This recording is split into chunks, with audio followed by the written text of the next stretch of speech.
హెబ్రీయులకు రాసిన పత్రిక 13వ అధ్యాయం 6వ వచనం చదువుతున్నాను. కాబట్టి ప్రభువు నాకు సహాయుడు, ప్రభువు నాకు సహాయుడు, నేను భయపడను. నరమాత్రుడు నాకేమి చేయగలడు?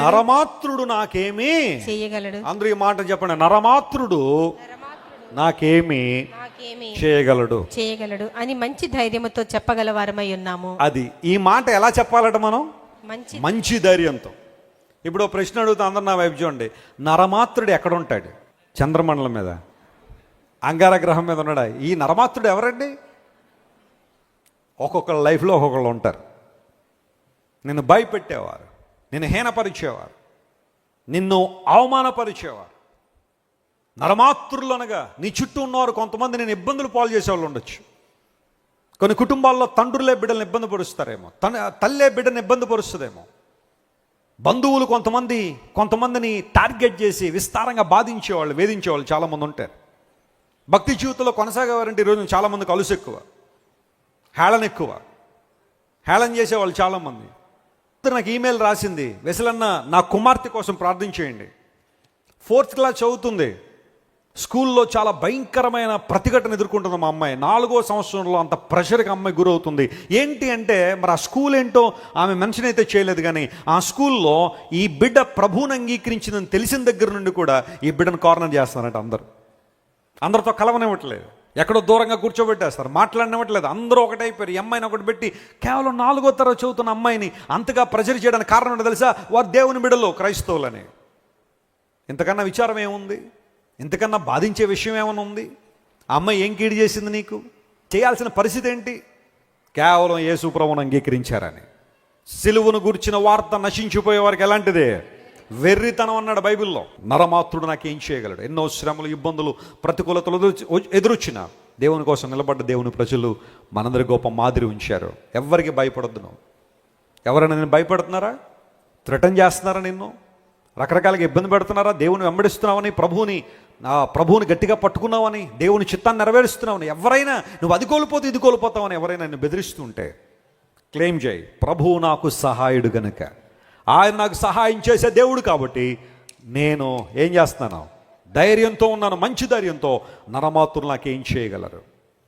షడ్రక్, మేషక్, అబేద్నెగోలు తమ భక్తి విశ్వాసాన్ని బట్టి వారు ఎప్పుడైతే అగ్నిగుండానికైనా వెళ్ళిపోవడానికి సిద్ధపడ్డారు, కానీ బబులోను రాజు నెబుకద్నెజర్ నిలబెట్టిన ఆ బంగారు ప్రతిమకు నమస్కరించడానికైతే ఇష్టపడలేదు.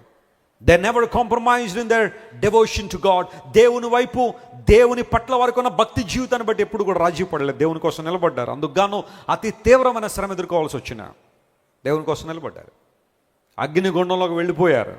నేను అనుకుంటాను చివరి మినిట్లో కూడా, ఇంకా విసిరేసేటప్పుడు కూడా, అరే బాబు ఎందుకురా మీకు ప్రాణాలు రిసీవ్ చేస్తున్నారు, మీరు కాలిపోతారా అగ్నిలో, 7 అంతలు వేడి చేసేసారు దాన్ని అన్న, మీరు ఎంత ఆలోచన చేస్తున్నారు? వేసేయండి, మా దేవుడు మమ్మల్ని ఏం చేస్తాడు? ఆయన కాపాడుతాడు. ఆయన అగ్ని వంటి మహాశ్రమ వారికి వచ్చినప్పుడు దేవుని కోసం నిలబడ్డారు. 4వ వాడిగా యేసయ్య వారితో ఏం చేశారు చెప్పండి? వారి కోసం నిలబడ్డాడు ఆయన. What a great God we are serving. Tell it today. నేను భయపడల దేనికి? నరమాత్రులు నాకేం చేయలేరు. Because I'm in the God's plan. I'm involved in the God's plan. I'm designed by God, formed by God, made by God, and God has a great purpose in my life. నా జీవితం పట్ల దేవునికి ఒక అత్యుత్తమైన ప్రణాళిక ఉంది కాబట్టి, as long as I attach my life to my God, God leads me and guides me. దేవుడు నన్ను నడిపిస్తాడు, నన్ను బలపరుస్తాడు. నేను ఎవ్వరికి భయపడను. అలాంటి కన్ఫెషన్ రాగలిగితే, అలాంటి పాజిటివ్ అఫర్మేషన్ నువ్వు చెప్పుకోగలిగితే, ఖచ్చితంగా ప్రభు నీ జీవితంలో మేలు చేస్తాడు.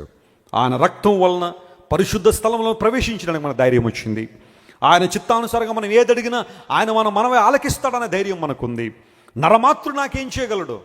మంచి ధైర్యంతో ఎందుకు చెప్పగలుగుతున్నాం అంటే, దేవుడు మనకి ఏం చేస్తాడు? ఆయన సహాయం చేసేవాడు. అపోస్తుల కార్యముల గ్రంథం 4వ అధ్యాయం 31వ వచనాన్ని మనం చదివితే, వారు ప్రార్థన చేయగానే వారు కూడి ఉన్న చోటు ఏమైందట? కంపించెను. అప్పుడు వారందరూ పరిశుద్ధాత్మతో నిండిన వారై దేవుని వాక్యమును ధైర్యముగా బోధించిరి. దేవుని వాక్యం ఎలా బోధించారట? భయపడుతూ బోధించారని ఉందా? కాంప్రమైజ్ అయిపోయి బోధించారని ఉందా? పరిశుద్ధాత్మతో నిండిన వారే. స్తోత్రం చెప్పండి ఒకసారి, హల్లెలూయా. వారు ఏ ఆత్మతో నింపబడ్డారు? దురాత్మలతో కాదు నింపబడింది, దేవుని ఆత్మ ద్వారా నింపబడి ధైర్యంతో బోధించారు దేవుని సువార్త. మీరు యాక్ట్స్ చాప్టర్ 4 అంతా మీరు చదువుతుంటే, ఆ అధ్యాయం అంతా మీరు చదువుతుంటే ఎన్నో శ్రేష్టమైన అంశాలు దానిలో దాగి ఉన్నాయి.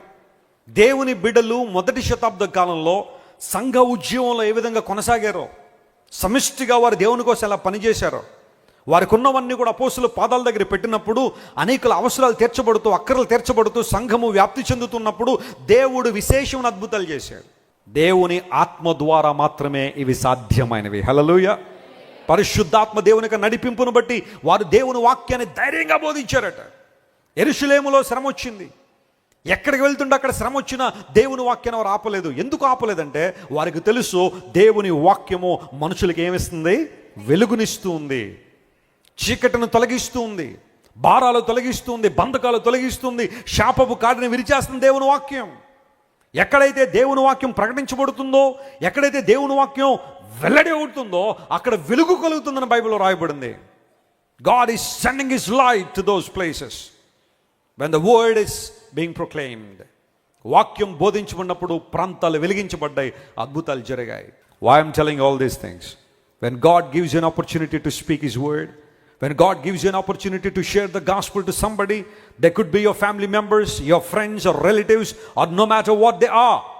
When God gives you ability and anointing and inspiration to talk, share the word of God. చెప్పు, సువార్త ప్రకటించు, అద్భుతాలు జరుగుతాయి.